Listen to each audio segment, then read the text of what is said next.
ഞാൻ വിചാരിച്ചിരുന്നത് ഇന്ത്യയിൽ ഇന്ന് ഭരണത്തിലിരിക്കുന്ന പാർട്ടിയുടെ ഒരു മന്ത്രി, അദ്ദേഹം അത്യാവശ്യം വിവരമുള്ള ആളാണെന്ന് ഞാൻ വിചാരിച്ചത്.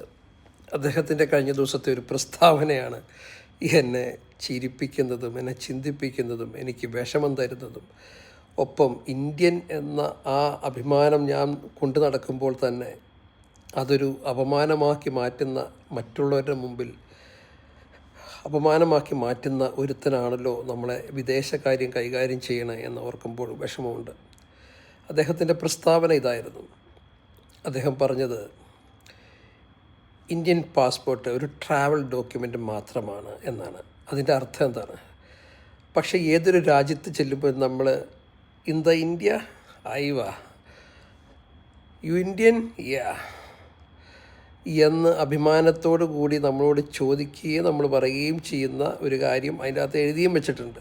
വെണ്ടയ്ക്കാക്ഷരത്തിൽ ഇന്ത്യൻ സിറ്റിസൺ എന്നുള്ളത് വെണ്ടയ്ക്കാക്ഷരത്തിൽ എഴുതി വെച്ചിട്ടുണ്ട്. എന്നിട്ട് ഈ പറഞ്ഞ വിദേശകാര്യ മന്ത്രിക്ക് അത് മനസ്സിലായിട്ടില്ല.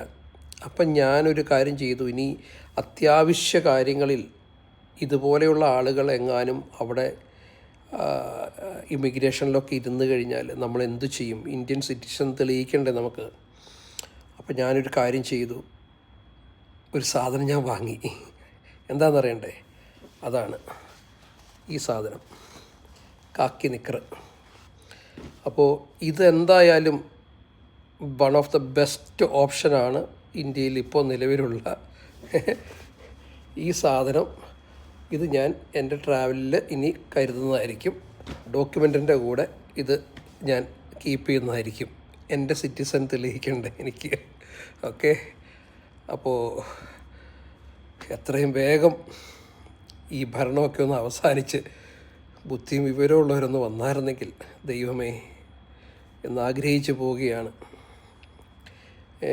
അവിടെ നാട്ടിൽ എന്തൊക്കെയാണ് നടക്കുന്നത്? എത്തനോൾ മിക്സിങ്,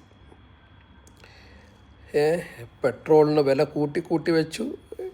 ഇപ്പോൾ പകുതിയിൽ കൂടുതൽ ക്രൂഡ് ഓയിലിൻ്റെ വില കുറഞ്ഞു, എന്നിട്ടും കുറയ്ക്കണില്ല. ഇത് സഹിക്കാൻ ഇതിട്ടാൽ കഴിയുമെന്ന് എന്നോട് ആരോ പറഞ്ഞു. ആ പറഞ്ഞ ആളെ ഓർക്കണില്ല. പക്ഷേ ഇതെല്ലാം നമുക്ക് പോസിറ്റീവായിട്ട് തോന്നും. ഈ സാധനം നീ ഇട്ടാൽ ഇതെല്ലാം പോസിറ്റീവായിട്ട് തോന്നും. ഇതാണ് നിൻ്റെ റിയൽ ആയിട്ടുള്ള സാധനം. ഓക്കെ. അപ്പോൾ അത് ഒരെണ്ണം വാങ്ങി.